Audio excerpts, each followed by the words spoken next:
So I'm playing this little game with Siggi right now. Maybe you can see that I sprinkled a little pile right here of treats. I'm trying to get him to sniff them out. He's had a hard time today just with overstimulation in general and struggling to leave Eno alone unless they're on separate sides of a barrier. So I want him to be able to engage with the environment instead of just focus on Eno. This was a little tricky because we went to Sniff Spot today. I'm gonna make a second video, hold on. We went to a Sniff Spot today and it's this really nice big open space. Look at all this, wow. And way more. And over there, there's like river access. And there's multiple fenced areas, luckily, because it's just been way too difficult today for Siggi to not just grab Eno's head with his mouth at all times. So, and usually he has kind of a wider variety of play skills that he can cycle between.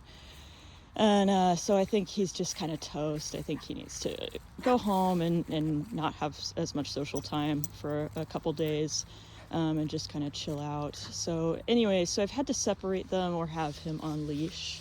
I'm just going to go ahead and leash up again here. It's been a little tricky because whichever dog I'm not on the side of, they want to just hang out and watch. So this didn't work as great as I hoped. But okay, with Cutie back on leash here, I just wanted to show you that I think this would be a really valuable exercise for you to practice when he's near dogs. So the idea is he's learning to sniff out things from the ground. And then while he's sniffing, I'm throwing a little bit more down, so that he's being encouraged to continue sniffing. One for my boys. What I want him to be able to practice is engage with the environment and be a dog instead of just wrestle hard. This was easier for him at the beginning of our stay, and that makes a ton of sense to me, just with things kind of adding up, and I try and make sure he gets as much sleep as possible, but it's not always easy to make sure that he's resting really well and hard like he would at home. So anyway, this is great to see, but it's definitely easier for him because there's a barrier between. And yeah, what's nice about when I do have him on leash and there's no barrier between, which I'm gonna make the barrier go away not when he's focused on it, but when he's sniffing the ground. So here we go, we're gonna encourage some more sniffs, and then I'm gonna open the barrier. Need to. So when there isn't a barrier, I'm having him on leash right now, and you could see the difference in his body language almost right away, right? So, whoops, didn't chew that one very well. And so you see that he's like really fixated, and the only scenting he's doing is towards Eno. You can see his nose kind of twitch a little and sniff in his direction. Oh, there's a scent on the ground. Okay, that's been really rare. We've been here for a half an hour, and he has hardly sniffed the ground in Eno's presence. So that's a lot. That tells you a lot. Yay, we're going back to my treat scatter zone. That's great. Yay. Love to see this, but I'm not ready to take him back off leash. He has pretty much shown me that he's not able to take on that responsibility today. This is another thing that's happening that shows me that he's overstimulated and probably not resting as well as we'd like, is that normally when he hits the end of the leash, hi, there, that was an acknowledgement. Normally when he hits the end of the leash, he does return and put slack in the leash for me. But what he's been doing in the last half hour while we've been at this sniff spot is doing a lot of, he hits the end of the leash and then he just stares. And he's not sniffing the ground or anything. He's just air scenting. This is very like teenage behavior. And yeah, it tells me that he needs to sleep better, which unfortunately is something I struggle to provide if they're not super duper accustomed to staying overnight. So he'll definitely need to sleep a lot when he gets back home. What I like about having him on leash right now is you can see that Eno is opting out of playing with him. He could opt in if he wanted to. He's certainly available for play, even though he's on leash. I would probably drop the leash if they started playing. But Eno is not interested.